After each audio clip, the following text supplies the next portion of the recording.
the organizing committee and the chairs look at recent publications and really survey the industry and academia for who are the subject matter experts sort of working at the cutting edge of the field, and have worked to present, again, in a way that really stimulates dialogue amongst the attendees. Deniz Erdemir. I'm from Bristol Myers Squibb. I'm in Material Science and Engineering Group. I have been contacted by Luke, and he has heard about that BMS was working on the topic of co-processing, the improvement of color properties, and he thought that that would be a great topic to cover at the conference. Because this conference is covering both drug substance and drug product, and I like the fact that I've also covered the interface, which is the material science as well.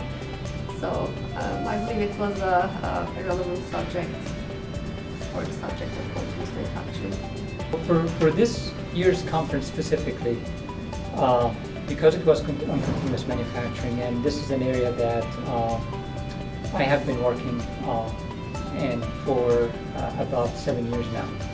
So I have a pretty good understanding of the landscape across all of the pharma sector, of all the companies, where they are in their implementation, the different methods, the different techniques, the different implementation strategies across the sector, the interactions with the regulators across the globe, and some of the challenges and the hurdles, or perceived hurdles, through the implementation.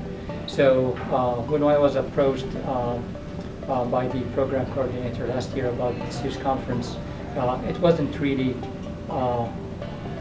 too hard to figure out where and what topics we can cover, because in addition to myself, some of the other programming committee, we have a wealth of information to know across the sector what are the issues, the challenges, the considerations that need to be taken into account for this conference. For example, material sciences, drug substance related properties, drug product related properties, formulation development, process development, PAT, release strategies, regulatory strategies, issues with engaging with regulators.